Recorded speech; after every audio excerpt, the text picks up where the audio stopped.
Welcome one, welcome all to episode number 11 of LuchaWorld. And big news.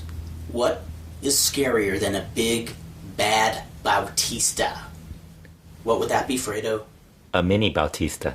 There was a mini Bautista in Lucha Libre. Yeah. That's the big news is the big for this show. No other news can trump that piece of information. Hello, this is Vandal Drummond with Alfredo Esparza. Nothing else happened the last month. Nothing. All the Lucha shows have been closed down. Yeah. Only one match occurred this week, and that was Mini Bautista. Actually, the last 2 weeks. Yeah. Mini Bautista. For that matter, there's been no professional wrestling in Mexico or America or Japan because everybody's buying into that Mayan calendar thing, and they're just, You notice how we call them Mini Bautista? we're channeling Eddie Guerrero. It's Mini Bautista. So true. He's Bautista. Before we begin, did you hear about who passed away this week? Mike Boyette. Mike Boyette, the hippie. Yeah, yes. I was surprised. I was too. I actually dug Mike Boyette. I think that was our third episode for Slam and Stan, was talking about Mike Boyette and all the jobbers. We talked about, we had that. Who you never saw as a jobber in the UWF, right? You saw him as a hippie. No, I never got to see him as the hippie. Oh, you didn't? I remember reading about him as the hippie ever since I was a little kid when he teamed with Mickey Doyle. And I'm sure Mickey Doyle really appreciated you telling him, I used to read about you when you were a kid, when I was a kid. Well, yeah, Mickey Doyle I actually trained with in 1984. And one of the reasons... And you were sharing all these stories about, I used to read up about you, Mickey Doyle. Oh, yeah. Yeah, how does it feel to be old now? Yes. But I wouldn't have bothered him because Mickey Doyle was in amazing shape for the age he was. When I knew him, he's probably in his 40s, I think. But one of the reasons the Hippies hit home with me is when he teamed with Mike Boyette as a Hippies, one of the women, one of the groupies at the matches, made these really nice red, white, and blue leather vests for the Hippies. And Doyle was showing me his, and I'm just like, God, that's nice. And I think a few months later was when I went up to work for Al Timko in Vancouver. And before I left, Mickey Doyle came up and gave me the vest and said, that's yours. Wow. So I still have that vest to this day. That is really cool. Yeah, and he said the hippie gimmick was short, but he loved it. Yeah, and the other person that passed away was Buddy Jack Roberts. That's one that really made me sad. Yeah. I talked with him at Cauliflower Alley about 9 years ago, and only been at that one time, but we talked for an hour, and he just was, I just came up and told him, like, I remember you as the Hollywood Blondes, and I didn't even expect to carry on a conversation, just want to tell him he rocked, and we ended up talking for over an hour. Wow. And one of the... Did you do the moonwalk? Well, I had drank enough that I felt like I was doing a moonwalk. But, in fact, that Mickey Doyle story comes up there again because when I knew Mickey Doyle, he was showing me his scrapbooks of photos and clippings and stuff that he had kept. And there was a photo of Buddy Roberts there. And Mickey Doyle said, that guy right there, Buddy Roberts and Harley Race, if you can't have a good match with them, if they could not carry you to a good match, then you're a wrestler who's so bad, just quit the business. Yeah. And I told Buddy Roberts that, and I was half expecting to hear this long philosophy on how you book stuff, but he just paused and said, "Yeah, Mickey Doyle said that." He said that kind of compliment means something coming from somebody like Mickey Doyle. So, yeah. He just seemed like a very, not full of himself. That's good to hear, considering he teamed with like Michael Hayes and Terry Gordy, who were kind of reading those stories. They were crazy. And exactly. And he was shooting down Jack Daniels shot after shot all through the whole conversation. And if I was doing that, I would have been sprawled out on the floor. And he was just not even slurring his words. I think he probably figured he's already went through the worst thing in life. He might as well just enjoy it. Exactly. Yeah. Yes. Sounds like he had a really enjoyable life. Yeah. He was a good guy. We'll talk about this a little more on the Slam and Stand, which, by the way, before we get full on into Lucha, Slam and Stand is returning really soon. We don't actually have a date set yet, but it is coming back. We miss doing it, and we want to thank the folks who have expressed interest in hearing it again. We didn't realize we have a little bit of a posse, so... We thought everybody hated it. We did. we thought... Just like this show, we think everybody hates all the 5 people who listen to it, even though they hate it, thank you. But no, thanks to the folks who've sent us emails and such. So yeah, we'll be getting Slam Stand going soon. And the other thing I want to mention before we start is... check out Dan Farron's Classic California page on Facebook. Classic California Wrestling, that is. For anybody who's a big Southern California wrestling fan. And I think Northern California, too. Yeah, Northern California, too. Does a little Northern California. A lot of Lucha, too, because of all the guys who've been around, in and around L.A. Exactly. He has several podcasts up. There's 2 very good ones. One with Jeff Walton and... another really good one with Johnny Legend. And then there's 2 really crappy ones with a guy named Kurt Brown. Yeah, I know. Well, that's actually pretty good too, Kurt. He had to use somebody as a guinea pig, so... His options were you or me. I'll be the best damn guinea pig I can be, damn. And I think Dan realizes... He realizes, I don't want to hear more about the old-timey stuff. Yeah, but which isn't true. The one with Johnny Legend... I enjoy those shows. They are fun. The one with Johnny Legend is especially fun if you want to get like this really tangible sense of Southern California wrestling back in the 60s and 70s, because he does great descriptions of what the arenas were like, where the wrestlers hung out. Yeah, the Freddie Blassie stuff was really good. Oh, that was incredible. By his own admission, he doesn't remember specific dates. But I guess you wouldn't call him so much a historian as you would somebody who can just paint the most beautiful scene of what was going on there. I guarantee you, listen to that interview. It's one of the best podcasts I've heard in a while. Okay, now we were lying at the beginning. There's a lot going on in Lucha. We're talking about Sunday being a big show, a big day for Lucha. And December 2nd was an especially big day for Lucha. Yeah, there was Guerra de Titanes for AAA. CMLL had a big title match between Sombra and El Terrible. Mm-hmm. And then IWRG had their fatal prison, Prisión Fatal. Yes. Which I was dig the name of that. Yeah. Well, the thing about IWRG, which is really good about them, is that they plan out their 12 big shows. They plan them out ahead of time. That's very cool. Because they're already scheduled, so they pretty much already know. In fact, this was what I said in the last podcast. I was going to watch some IWRG, and we'll get to that later. Okay, because we got to talk about AAA first. Okay, AAA first. The big news was Texano Jr. finally winning the AAA World Mega Championship from Messias. On the same night, Terrible retained his title, which is kind of like one of the far more interesting things, because a year ago, Texano made the decision to leave CMLL. That's right. And Terrible made the decision to stay in CMLL.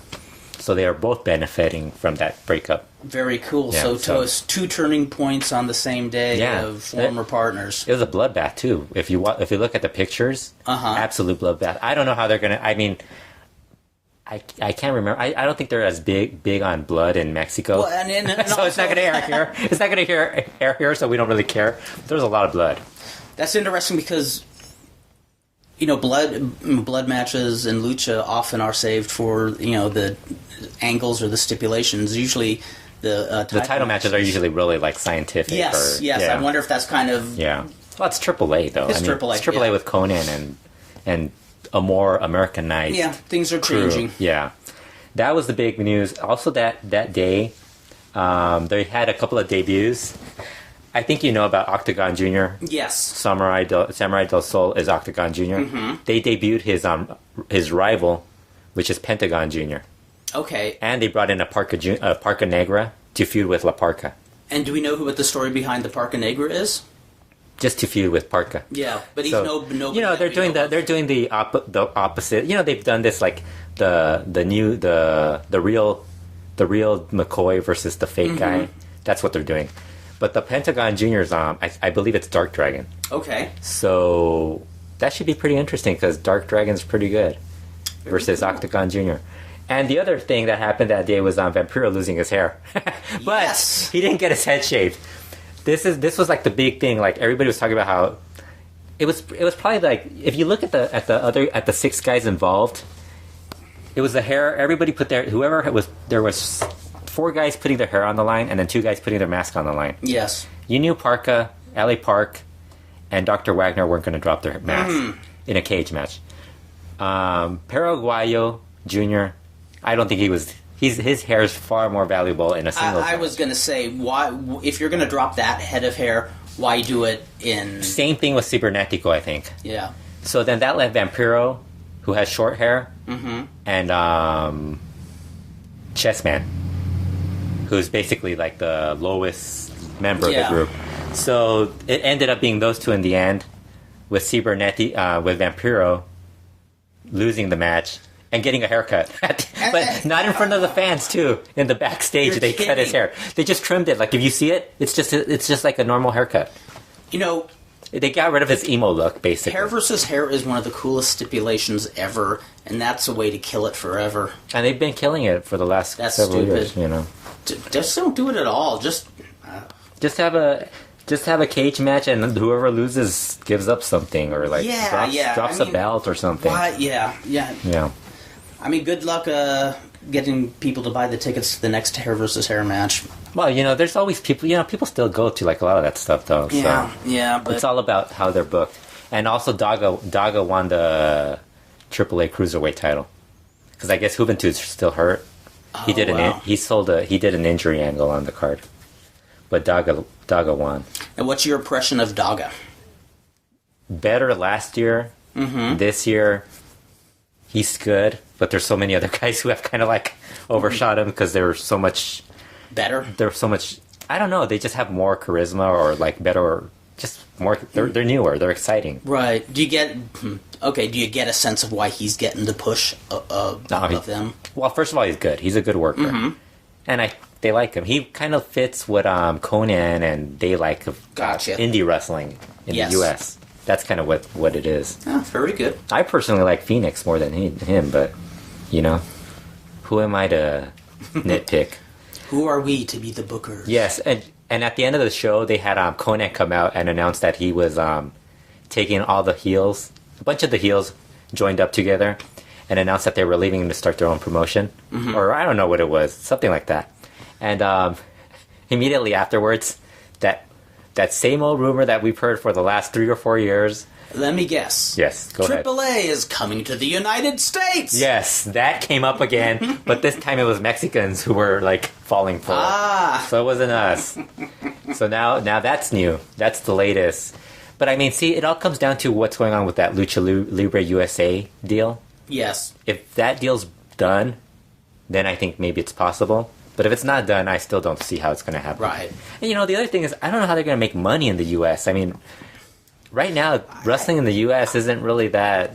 And I seem kind of baffled how anybody makes any kind of money other than finding some huge money mark a la TNA. I mean, are you going to come here and do house shows the way they do throughout Mexico? I mean, it's kind of a dated way of doing it. And the last time they were here, I mean, they didn't do that well. Yeah. So, and they look really crappy too.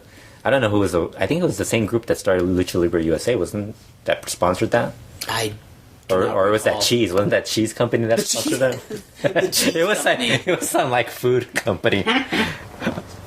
But if we ever promote, I want to get sponsored by the Cheese. The Cheese company. No, it was like Curacao or something, or Curacao or whatever it's called.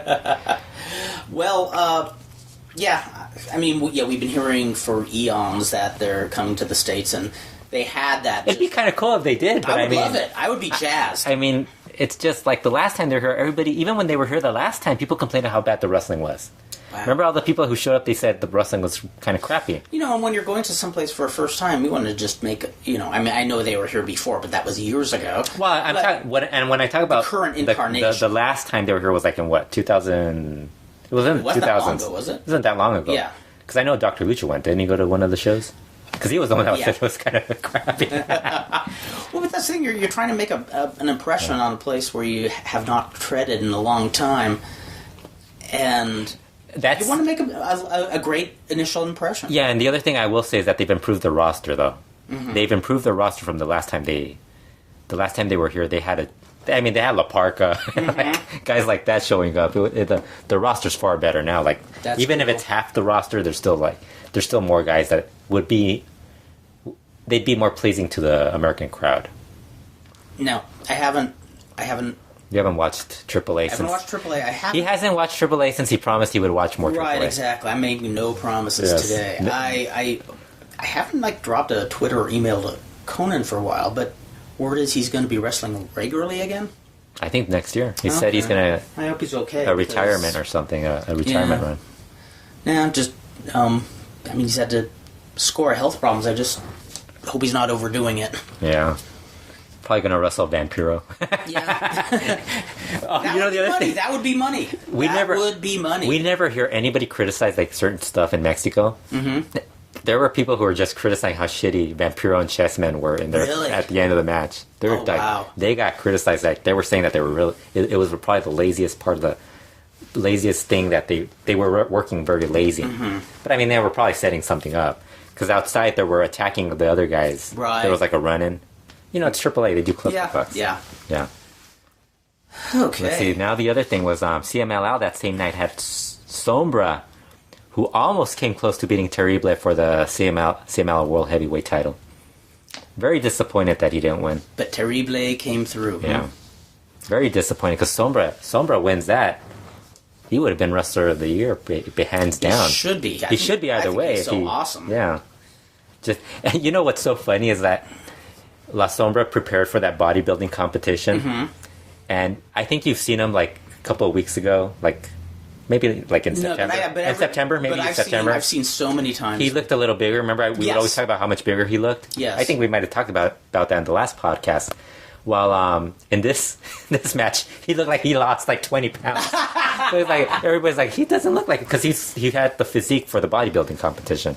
Was that him I saw in the pharmacy when we traveled to Mexico? Where you were trying to buy, was it Winstrol? What it was when we went to Puerto Vallarta, I'm tooling around and I saw a pharmacy, and of course it had a big placard of drugs you could buy.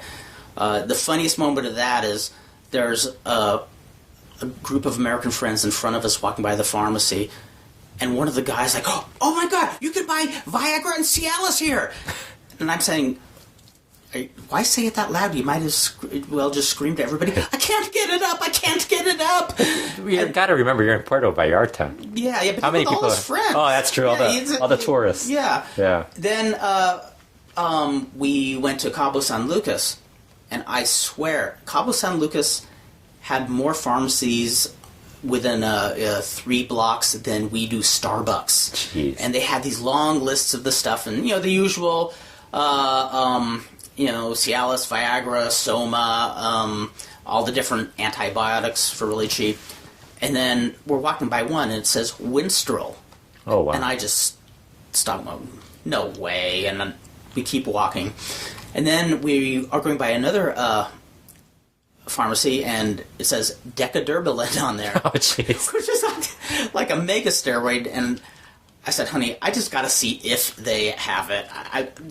And I didn't think they did. I should mention Kurt is really ripped right now. Yeah, that's right. I'm getting really testy. Yes. Yeah, don't mess with me, man. That one time we turned off the show was Kurt actually threatening to kill me. That's right. And he had to do the old thing where he hooks my mouth. Yes, so, kept them down. That's right. Straight jacket. Yeah, he kept me from swallowing my tongue, so I want to thank Fredo.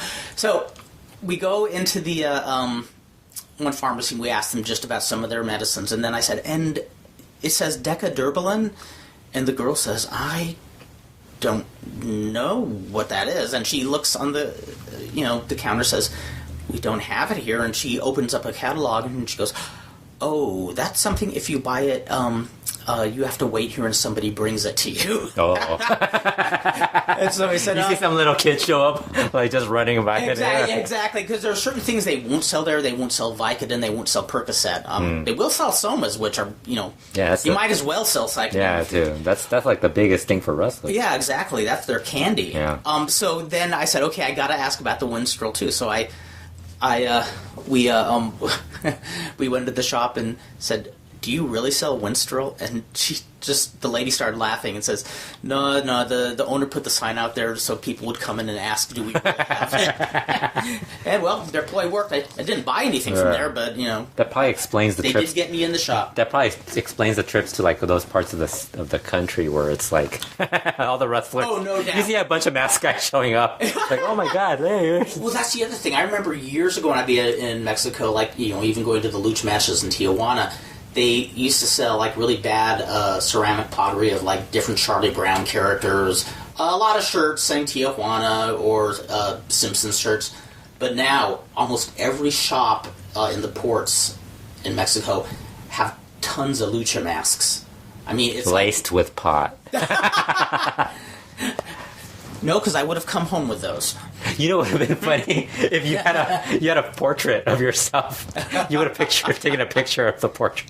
Oh, you should have gotten Dave Meltzer's portrait, man. I thought we were gonna pay back Dave for what he. We got to do an angle off that. Yeah. An angle that won't make any money, but doing it for the sake of. So anyway, Terrible ended up winning and hours later, Texano Jr. won. I guess it's a feel-good story, but kind of bummed La Sombra didn't win. Because I think we're all waiting for him. I think we've been waiting for La Sombra or Rush, and Rush wasn't ready. He probably isn't ready yet. Yeah. And whereas Sombra, I think you just think about all the matches you could put Sombra in, even though he's not a heavyweight. What trips me out about Sombra is it's such a simple, innocuous name, Sombra, and there's nothing totally identifying about his outfit. It looks like. He looks like he's an ad. A walking ad. Yeah, it's true. But, he doesn't look that different from... Yeah. But his wrestling's, not to sound corny, but it speaks for itself. I mean, he has a style all his own, and you're watching Sombra, and he just oozes charisma, and he's just like, I think, my favorite... With Rush, he's my favorite in CMLL right now. Really? Mm-hmm. What about Negro Casas? No longer your favorite. And he's great, actually. He's still great. He's great.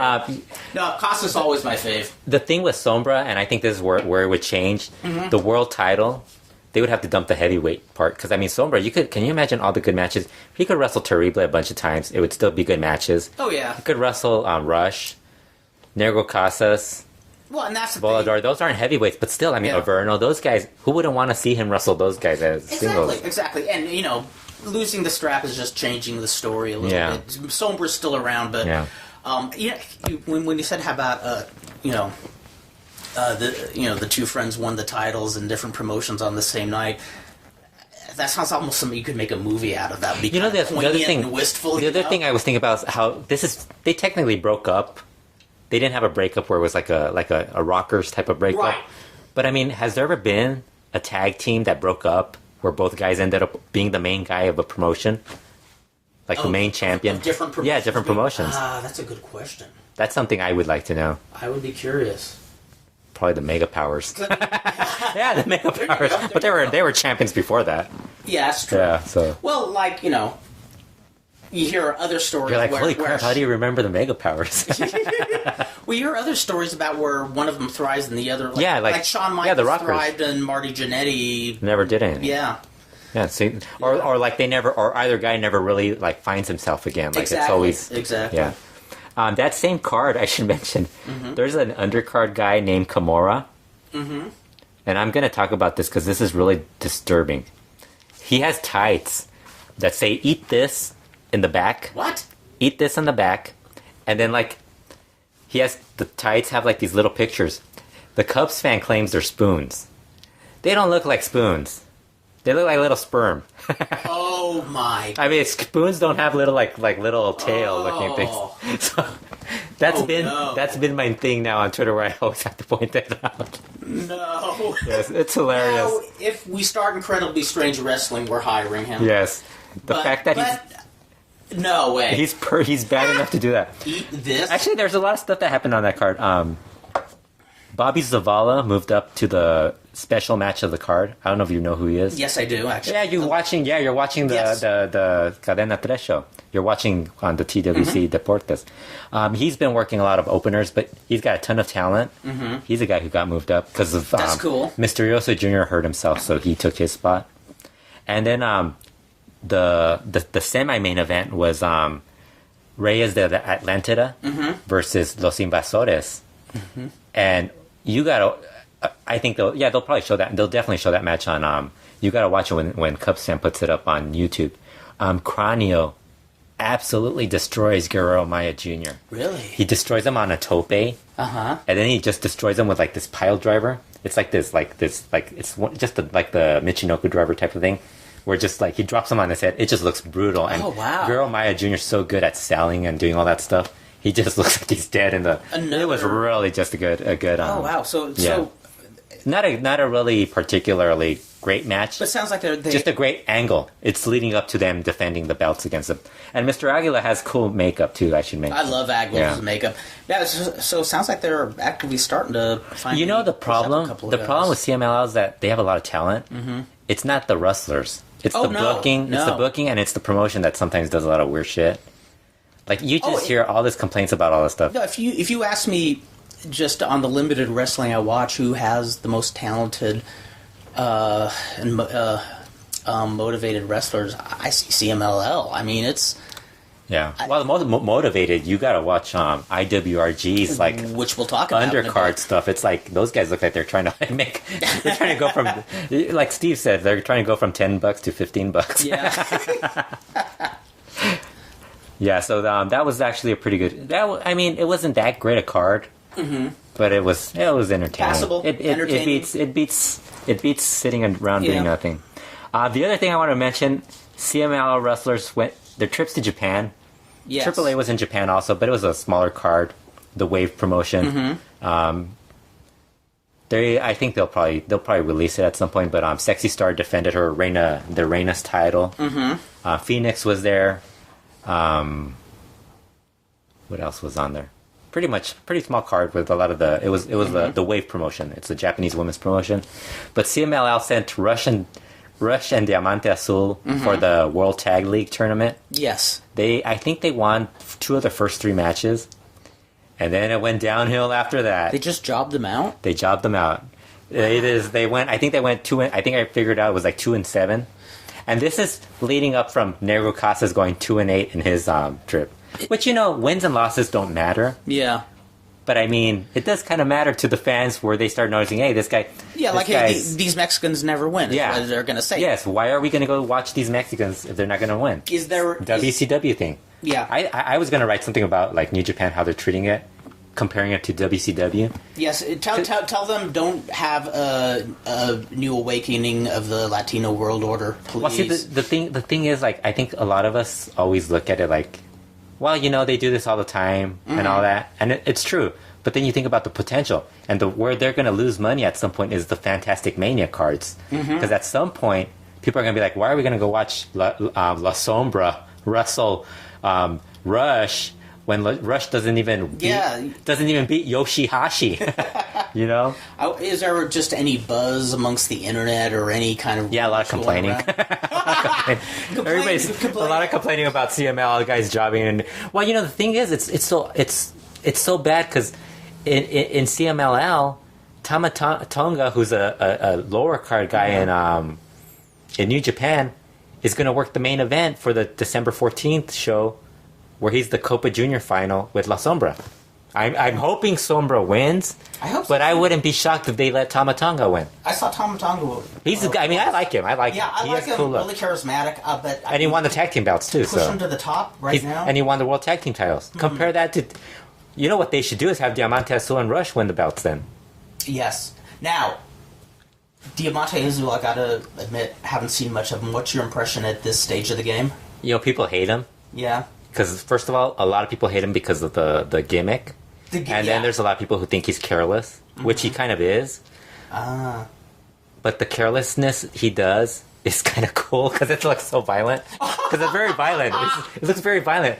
I like him. I kind of like him. I even like the Diamante Azul look, the blue and everything. Yeah, I think it looks cool. It looks cool. I mean, I'm sorry, I don't give a fuck if it looks like Blue Demon. You know.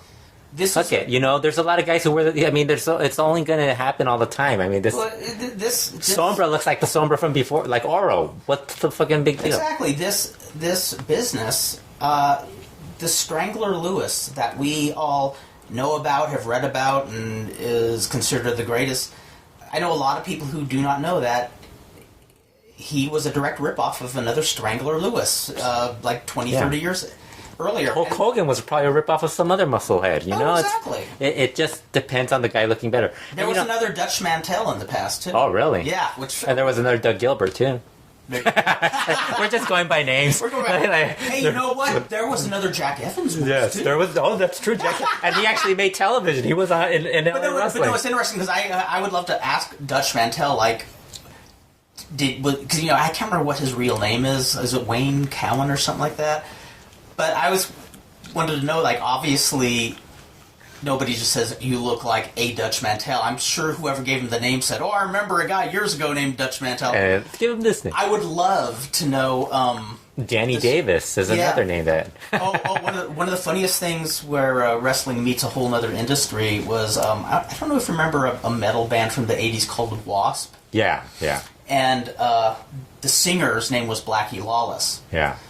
Well, when I lived in Hollywood for a year, my roommate Lloyd was, not big into wrestling and just as big into heavy metal. And so we went to a lot of shows.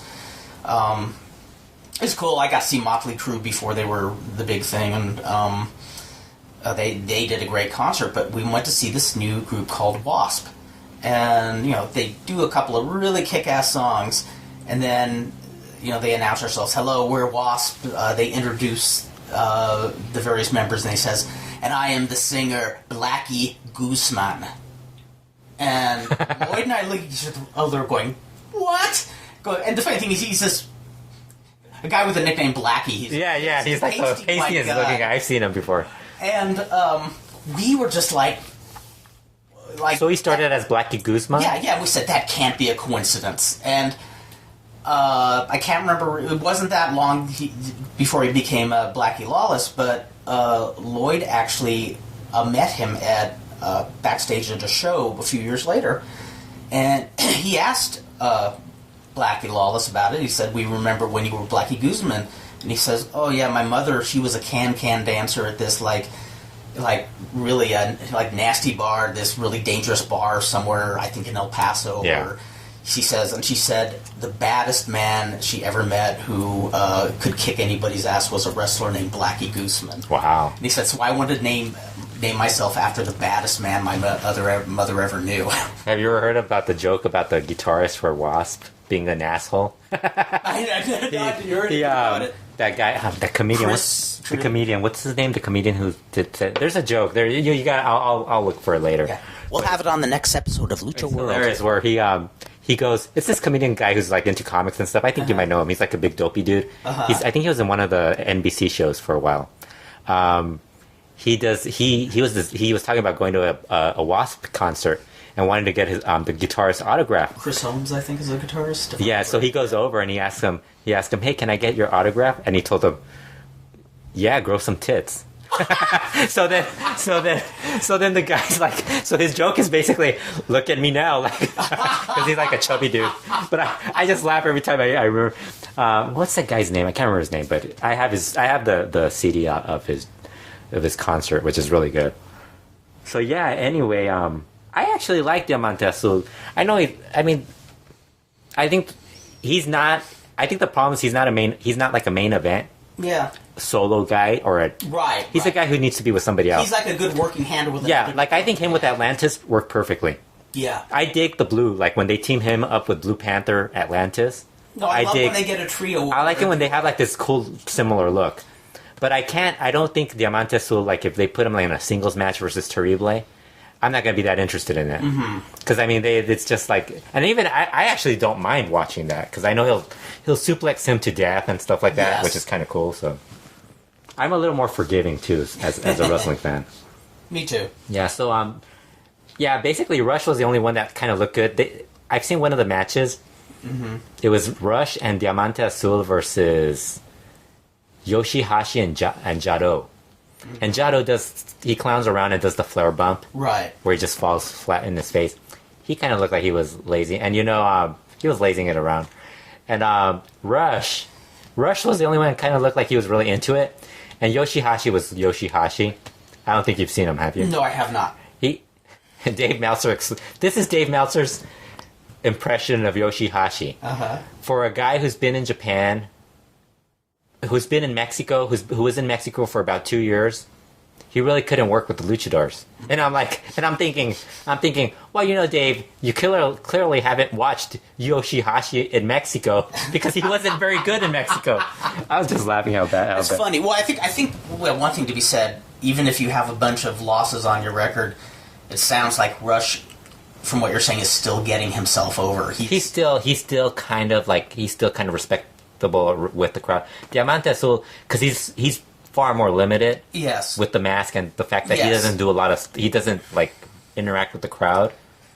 Because it doesn't work for him. Well, I do think wins mean something. I do think you can turn something like that around if the wrestler has established himself and got himself over. I remember when Bad News Alan Coles came here to L.A., the first week they jobbed him like crazy, which is a shocker. I remember even being shocked when I saw one of the I think it was Robert Gibson pin him. Robert Gibson or Ricky Gibson? Oh, Ricky Gibson, huh? His brother.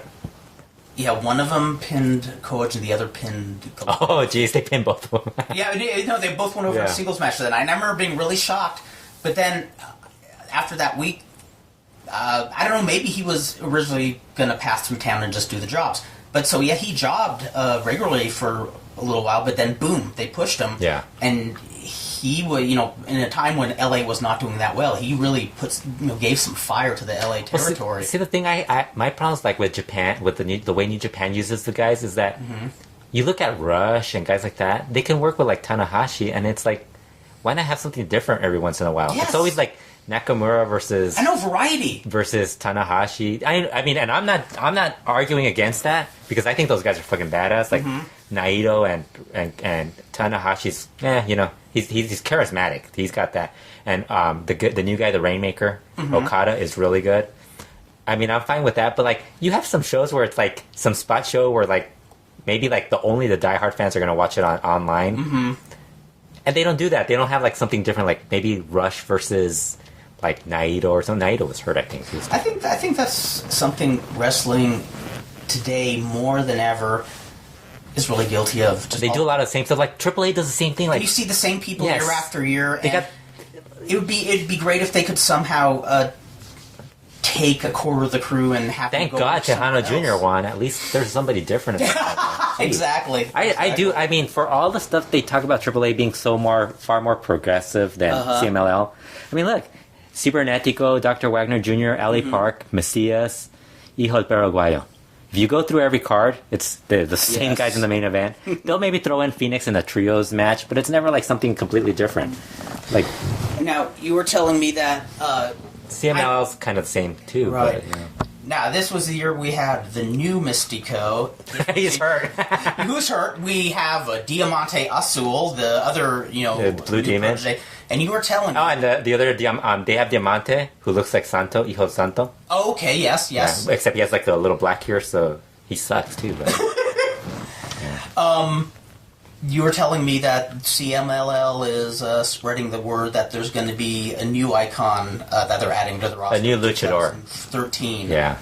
But they posted a video, and all they do, CMLL, when they debut somebody, it's always this black, shadowy look, and then a bunch of laser lights on the back.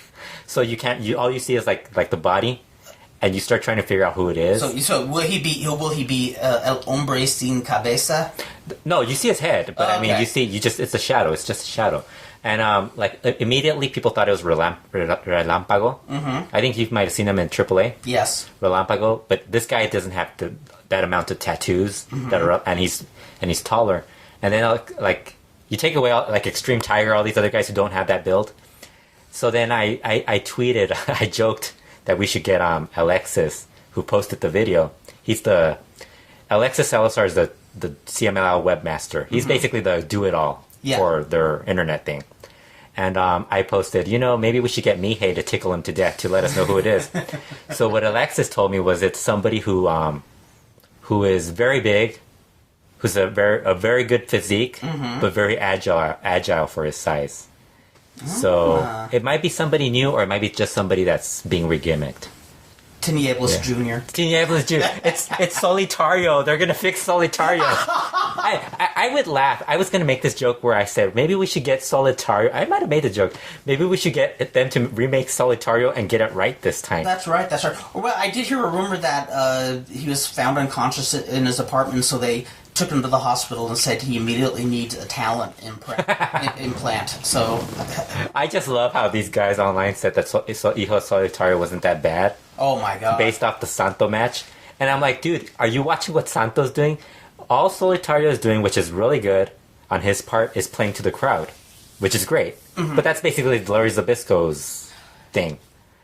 And all he has to do is position himself to get the tope, get back in the ring, maybe kick Santo a few times, Santo blades or whatever, and then El Caballo, and that's basically it, Hijo de Solitario is Mexico's answer to George Goulas. I mean, these are the, George Goulas wasn't a second-generation wrestler, but as far as people who were family members of wrestling folk, Hijo de Solitario was bad from day one. We should stop talking about Hijo Solitario. That's the one thing that people told us we were too harsh on him. Okay. What a brilliant, vivacious. Yes. Well, we know you can't. We can actually say he can't win the bodybuilding competition. That's the one thing we can say about Hijo Solitario, because I like his build. That's all I like. Like, I've always had a thing for like having wrestlers that look kind of stringy looking, like I think that's lanky kind of looking dudes. The bodybuilding competition, we should talk about that. Dark Angel finally won again for the 7th time. I was going to say, she finally won. Yes, for the 7th time. Well, because I was waiting for her to finally win again this year. I miss the days when like Lola Gonzalez and La Sirenita was in those. I just loved their muscular look. I mean, they were in bodybuilding competitions for CMLL. Yeah, they had those all back the then? girls were, yeah. Oh, really? I didn't know they were. And they looked nice, too. I mean, they looked lovely. Well, now they do is they bronze themselves so they don't look as... Oh, Christ. They look bronzed. So... Gold feet. Then they had Sombra win the advanced stage. Yes. And then they had the 5 finalists out to win to show who the Mr. Absolute. Sombra won Mr. CMLL. There was a Mr. Absolute, and the winner was... You would think Sombra would win, because he's the main guy. They gave it to a mid-card guy named Sensei. Really? Yes. It was like the funniest thing. That's odd. Yes. But the big story of that was one of the midgets that got 3rd place threw his trophy into the crowd. Into the stands. Oh. Not the crowd, into the stands. He just threw it. One of the midgets? Yes, one of the midgets. Do we know which one? Pequeño Halcón. I love it. Okay, I want to hire him. Yes, it was hilarious. I want to do an ongoing thing where he comes into promotions, wins something. And he throws it to the crowd. Because he's not happy about it and just He's a shitty worker, though. It'd be like when I was a little kid, the Soupy Sales show. It's like at the end of the show, Soupy Sales, somebody would always throw a pie in his face to end the show. I would love to have the show end with Pequeño Halcón just winning the trophy and just throwing a trophy and it hits somebody in the head every time. It hits John Stossel in the side of the head every time. Yeah, I mean, it's obviously worked, the whole bodybuilding thing. But Relampago, the AAA guy, was at that show. That's why the rumor about him possibly. Oh, okay. He was there, and apparently 2 other guys, independent guys, were there, and I think one of them might have been Dennis. Oh. The former Dennis out of AAA. Which I think he would be awesome in CMLL. You've seen Dennis, right? Yes, I've seen Dennis. I like Dennis, actually. Yes, Dennis is really good. I like Dennis. I think it's so funny. They got to change his name, though. Well, how about Dennis the Menace? Oh, yeah, and then have the little... Have the little cowlick, dye his hair yellow blonde. Yes. And we'll have him come in overalls with a slingshot. And CMLL, they will do it. Yes, a slingshot in his pocket. That would be hilarious. His manager would be Mr. Wilson. You know who would do that? Monterey would do that. Monterey would do that. Get them on the phone. Yes. Get them on the phone. Do you hear about Monterey, the Llaves y Candados crew? No. The people who run shows in Monterey, they went to Orlando They were trying to get Hulk Hogan to work a show in Monterrey. Oh, I did. They're the ones. I heard somebody saying a lucha promoter was trying to get Hogan. My son's friend is crazy. That's what I like about him, though. I like that. I like that about him. I like crazy people. I like the fact. That's awesome. The thing is, like, I think when you promote and you're not doing it well, you just got to do what you can, like, just to figure out a way to, like, draw. Well, I'm sure you think the worst they can say is no. Yeah. I mean, I guess I think that's you're a little crazy. You got to admire that. I always admire what he's always trying to. It's great. I always dig that. But they're trying to get Hulk Hogan, but Hulk Hogan pretty much said he can't wrestle. Mm-hmm. So they're trying to figure out if they could at least just get him to show up and do an autograph signing. That would probably draw something. Which is a lot of money. I mean, I don't know how they're going to make money off of that. Yeah. It probably wouldn't be the wisest choice. Yeah. Well, I mean, AAA could barely afford Kurt Angle. Okay, you know how old we're getting? Yeah. There's a buddy of mine, Humberto, who we talk wrestling a lot and stuff, and something about Hulk Hogan we mentioned, and this girl who's probably about 21, 22 says, "Who's that?" I think Leatherface is showing up to our... Yeah, we heard Chainsaw in the background. We heard Chainsaw. Leatherface is coming in. We're debuting Leatherface in the LuchaWorld podcast. Yeah, so how old was she? 21, 22. Yeah. And she said, "Who's that?" Who's Hulk Hogan? Yes. You know what I got a kick out of, like, about 3 or 4 years ago? Mm-hmm. I was at a family party, and one of my aunt's brothers, we're talking about, he's an older guy. He was talking about, because they know what I do, and they're like, so where's Hulk Hogan? And I go, "Oh, he's still around." And he's like, "Where's he at? Where's he at? What about that Kurt Angle guy? Where's he at?" Yes. And I go, they're in Impact, TNA. And they're like, TNA, tits and ass? And I go, no, total knockout, non-stop package. Total non-stop action. See, even we don't watch it enough. Well, no, I've been starting to watch it. It's actually not that bad. That's what I'm hearing about recent weeks. Well, but no, I heard somebody say something about a month or so ago at work too. He said, "Whatever happened to Kurt Angle?" And I said, "He's in TNA," and they're going like, "What's that?" And I told them, they said, "Oh, I didn't know there was another wrestling show." You know, it's so funny. Like, have you seen Jeff Hardy on that show? He looks creepy. Really? He wears this paint, and it looks like he's like he's dead, and then he just wakes up, and it's like, I think they have him doing deep thought too. I think they have him like doing deep thought. I've heard of that. I've heard that, and that's kind of weird. You know what? I'll have to DVR that. Just I don't know, but it's kind of cool. Like when they do the deep thought thing, I was watching. I'm like, dude, are they doing like a deep thought thing with Jeff Hardy? Because it's like. I should be champion forever. They should have me. And I'm like, dude, what the fuck is this? Very innovative thing.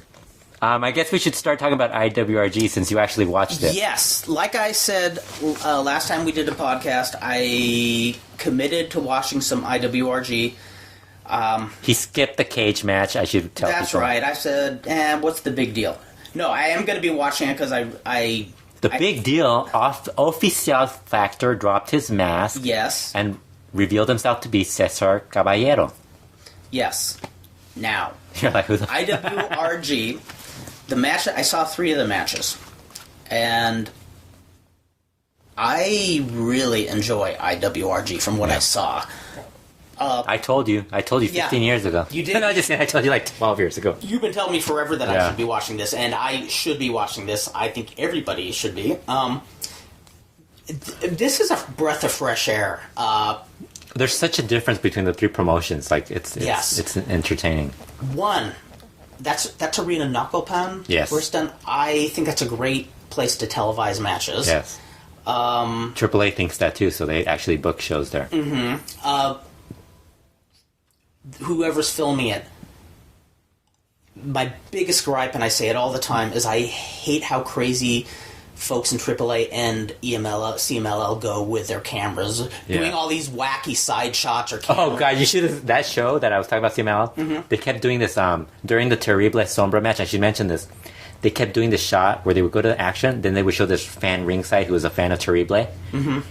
Non-stop, and I was like, I want to fucking kill this guy. Yes. Yes. I didn't say fucking. I'm far more potty mouth on this show. What's true? It's motherfucking true. Yes. We're gonna be motherfucking cursing all the time. The Samuel L. Jacksons of podcasting. That's right. That's right. Yes.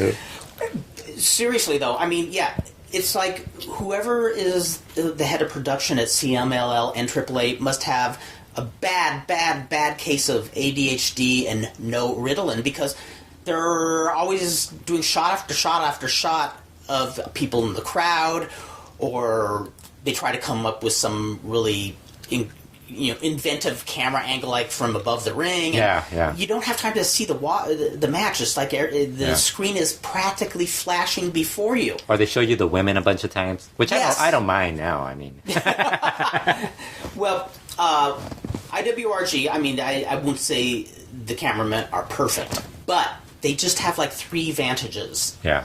There's actually 2 shows, 2 different shows. That one's the AYM. That was the Sunday show, right? The AYM sports show. And then there's the one that's TVC Deportes. The difference between the shows is that TVC Deportes has the announce crew is really good. Oh, really? They have a really with Jose Manuel and Bernardo. Now and this other dude I don't remember. The matches I saw a match with Alan Extreme. What you think of Alan Extreme? I liked him quite a bit. He tags with Black Terry every so often and Bombero Infernal. Mm-hmm. They're the new Temerarios. Oh, really? Yeah. Black Terry brought up the Temerarios a year ago, and it was like this crew of new younger guys, and they weren't very good. And they made the switch to these guys, and they were so much. No way! Yeah, they look so much better. Like, well, Bombero Infernal's a veteran. He's been around a long time. I've heard his name forever. Yeah. And teaming with him was Carta Brava Jr., who I really enjoyed watching. Yeah. I love watching this guy's mat work. This guy does some really creative holds. I always dig when one of those guys goes to like another promotion, because like CMLL, you notice Guerra Maya Jr. the difference between him and all the other guys, right? Because he was trained within that IWRG group. Exactly. Each region will have their own flavor. So you see the difference. And there's a lot of guys who will do kind of the same hold for hold in a lot of lucha matches. This guy has some really clever holds, counter holds, like funky wrist locks that go into a whip or something kind of like that. Yeah. And he's a good heel, Carta Brava Jr. I want to see more of this cat.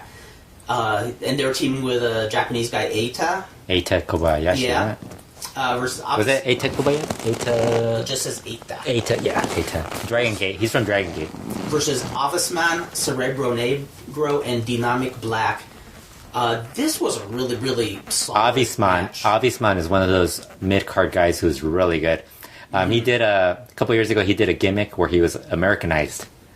Oh, no way! Yes, it was the Gringos VIP. Hijo del Diablo was the leader of the group. Actually, it was Gringo Loco, an Illinois guy, and Hijo del Diablo. I don't know if you've seen Hijo del Diablo cut promos. No, I haven't. He does a lot of radio DJing. I think, like I think he's done that stuff. So he cuts promos like really fast, like the old school radio DJ, like really just fast paced and everything. So then he would like all of a sudden do he would do like thank you very much. How you doing? He like doing all the the wrong, right? Yeah, or hot dog, hot dog, hamburger. And so this guy would do. Aliceman, all he would do was yes. That was his whole thing in the group. He would be like yes.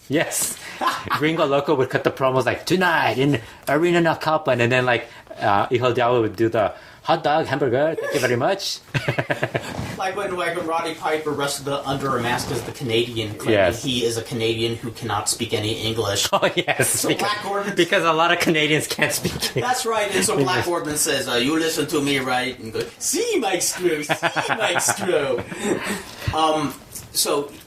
was Avisman, Cerebro Negro, and Dynamic Black. Cerebro Negro is another guy who's been there for a long time. You missed the I think you might have seen them. The Terrible Cerebros. Mm-hmm. The terrible brains where it's Cerebro Negro, Dr. Cerebro, who I think you have seen, and Black Terry. That's the trio. Probably one of the best trios in Mexico the last 10 years, 12 years. I have a reason to watch Lucha regularly again. Yes, there's a lot of stuff you could find online too, and I have a bunch of stuff too on DVD. And they're getting something turning because the Rudos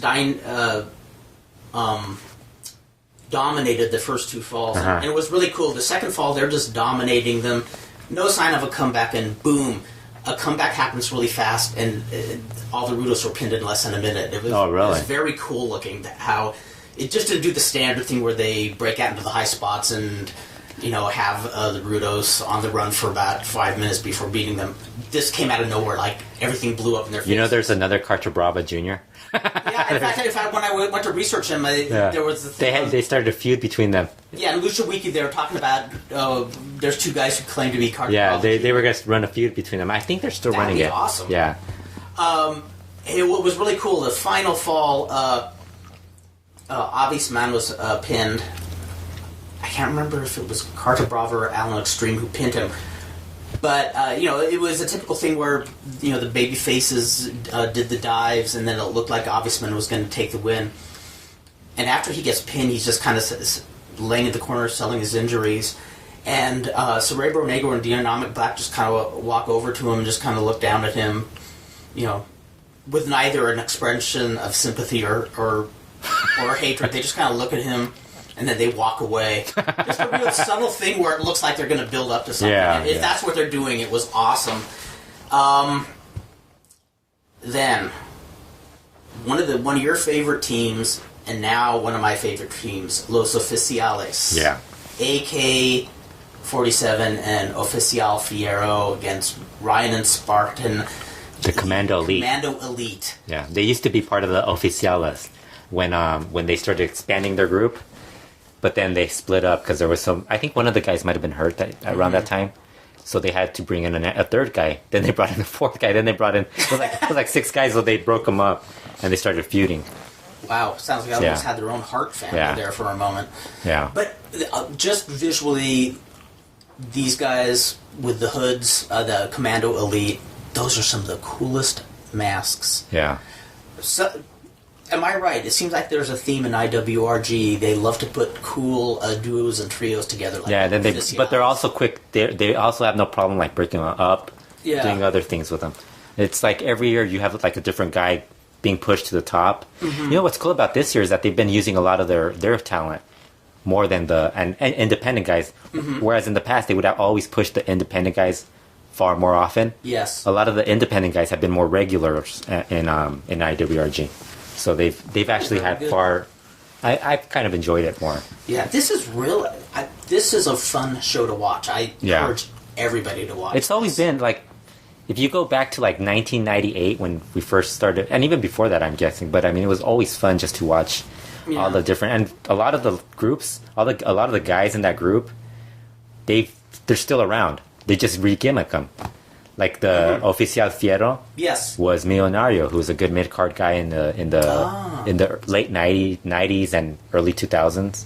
And I remember, I was... And he was one of the Megas, another great trio, the Megas. Well, in fact, the only other time I'd seen Oficiales was a year or two back when they made an appearance on a AAA show that was televised.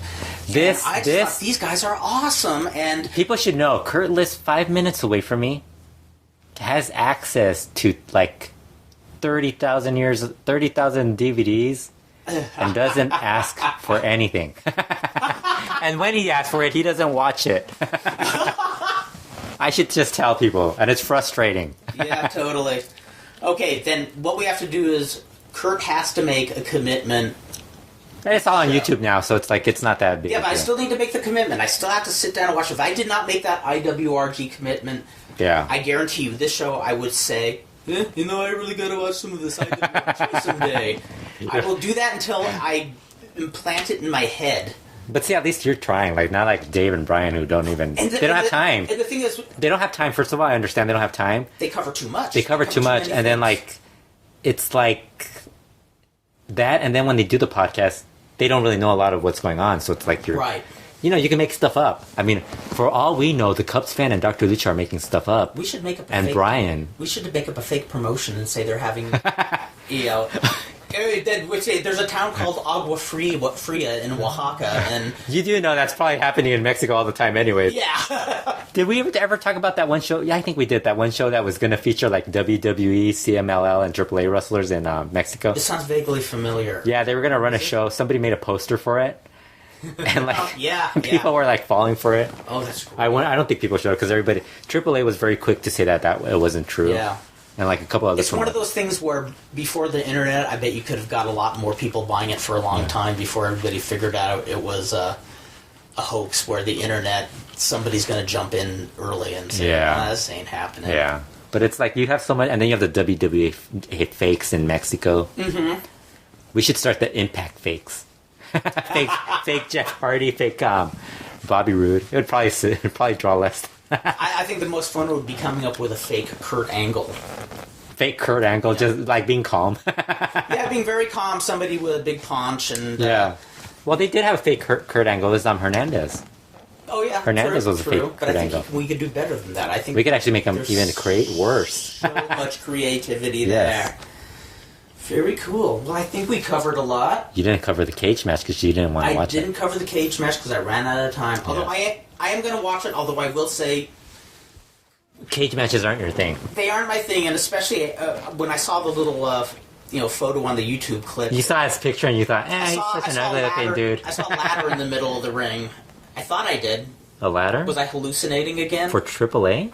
Not for AAA. Or CMLL, for IWRG? IWRG. A ladder? I could swear, I didn't actually open and watch it, but in the little thumbnail, I could swear I saw or maybe it was the chains or something like that, but something funky was there was probably something. Yeah, but probably the way they took that's just me through and through. I don't know. You're just complaining.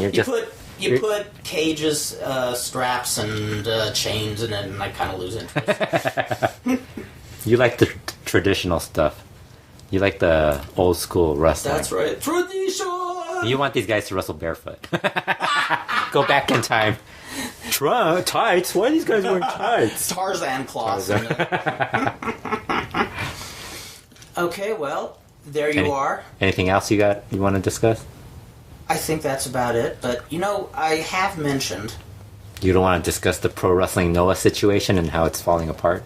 I didn't even know what it was, and I don't even care for that matter. You don't really care? Nah. You don't care Noah is dying? I do not care. This can pretty much kill the wrestling business in Japan forever. No, just kidding. It actually might improve it because I think they're another promotion that was going with a lot of the same stuff. Well, from what I hear, how I said there's as many pharmacies as there are Starbucks in Cabo San Lucas. I think there's even more wrestling promotions than there are Starbucks in Japan. Yeah. Yeah, I think the only thing that'll end up happening is, the only thing that's funny is that All Japan is still around. You don't hear the...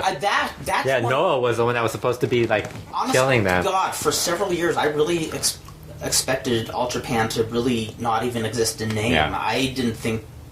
They're not that bad now. They're pretty good. The last 2-3 years, they've been pretty good. Well, what I'm going to suggest... we might do on future shows, or we could do it on Slam and Stam. Slam and Stam. I'm so sure Dan and Bix and Ryan are going to enjoy us talking about Japanese wrestling. This is neither American wrestling or lucha, but... Are you going to get around to watching Ice Ribbon? I did watch some of that. Oh, you did? Ice Ribbon fucking rules. Oh, you did like it? So cool. You liked it? Oh, wow. Yes! Oh my god, that is awesome. Kurt likes watching little girls wrestle. Oh, not for any perverted thing. It's just so freaky. It's like, when I was a little kid and me and my friends were watching wrestling, in the commercial, we'd run to the bedroom and start hurling each other over the bed and body slamming each other. It's just... I remember when I was 12 years old, I tried to put a figure 4 leg lock on a friend of mine. Oh, that's great. Yeah. I was trying to see if he would break it. He started crying. He got mad at me for trying it. But what my proposition was... Apparently you're supposed to cooperate when doing that hold.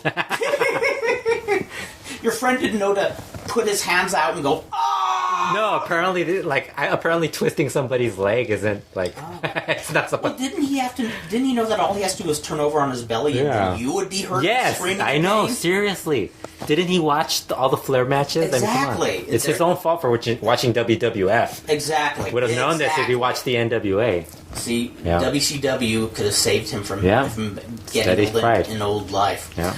No, my proposition was a few months ago, I bought the book El Gran Martin, which is a book that is over 700 Isn't he wrestling in TNA?